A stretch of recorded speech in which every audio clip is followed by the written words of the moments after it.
This is one of the great classical libraries in the world.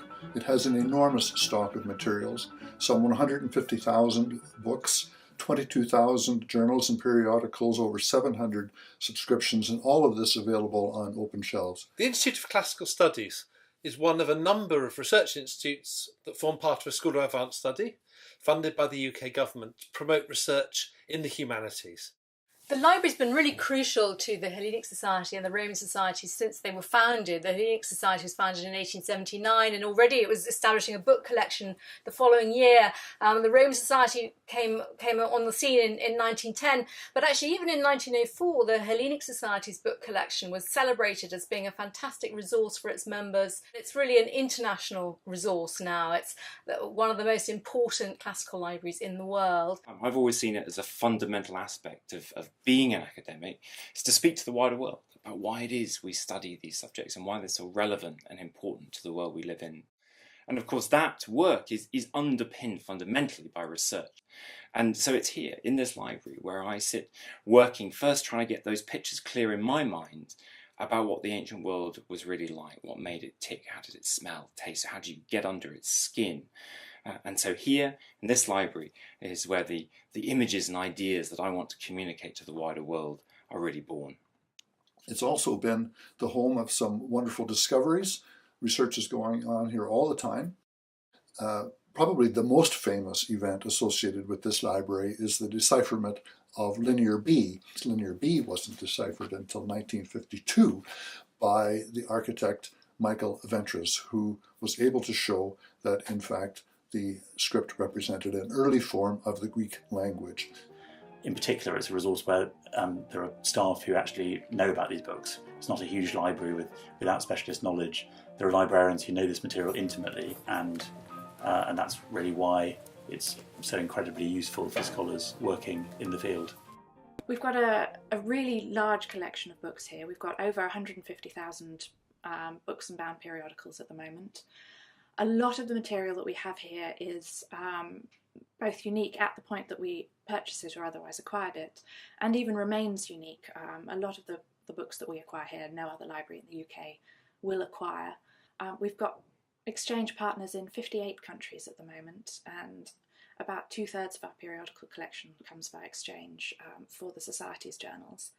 I think another thing that's really special about the Institute of Classical Studies Library is the range of collections it has here. Not only Greek and Latin sources, but also material from the Near East, archaeology, papyrology, epigraphy, coin collections. It's got a huge amount all here and all on open shelves. We've also got some electronic resources, key resources such as the Thesaurus Linguae Graecae and Latinae, various other databases as well that we've got access to at the moment on the library computers or on site. Something that we're looking to do in the future is to extend access to these electronic resources off-site as well. The library also contains other items such as the collection of antiquities that we were bequeathed by Victor Ehrenberg that are available on display and for teaching purposes as well. We also have some music and film resources and some slides and pictures as well that are available for use. So our policy is to continue expanding the collection in all areas that are relevant to classics. We don't focus on one area over any others. We would look to be an outstanding research resource on any of those areas. And that means that we acquire around 3,000 books and periodicals each year. I teach in the furthest classics department in the country in St Andrews. They are able to send books to me, they're able to send photocopies. Institute of Classical Studies Library is a vital thing to preserve, just to maintain it as a resource for future generations. I do a PhD in classics at King's College London, and I work on the language of Greek epigram. This means that my research is quite interdisciplinary, so I need to work a lot with epigraphic texts, archaeological sources, and Greek philology as well.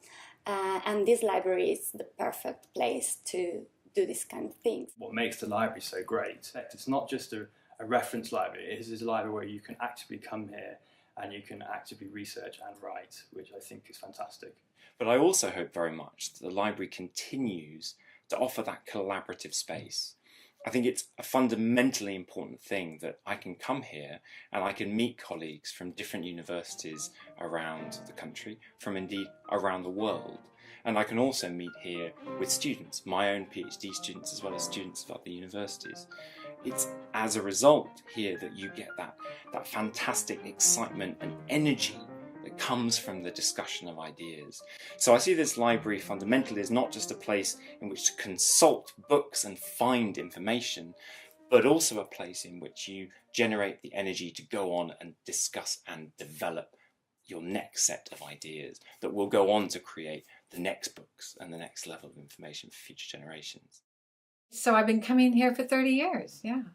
I write children's books. I got a kind of light bulb moment of an idea for books for kids set in ancient Rome. One of the things that happens when you come in, as any library goer knows, is that it's the serendipity factor. Having items on open access as we do is a great aid to research, because it allows browsing, which is a different way of finding things than searching online catalogues, and the two work in a complementary fashion. One of the problems any really large-scale research library has is how to manage the growth of material. And we're constantly trying to plan for the future, to plan strategically. Well, the library is now at a crossroads in its history. Like many other institutions, we are facing rising costs, and therefore we have launched a campaign in order to help us meet these costs. But we want to do more than that. We want actually to take this opportunity to transform the library and make it really fit for the 21st century. So we have two strands to our campaign. One is securing where we are now, and the other one is transforming the future. So I hope that you will consider making a donation of some kind.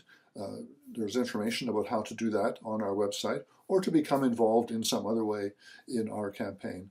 Either way, anything you can do to help will secure the future of a great classical library. In 15, 20 years, I hope that this library is doing something very similar to what it's doing now, crucially providing a world-class research base. And I hope, personally, that that is not too digital. I like thumbing through books. I like going to the shelves. I like seeing what's on each side of the book that I was searching for, because that's how research connections are made.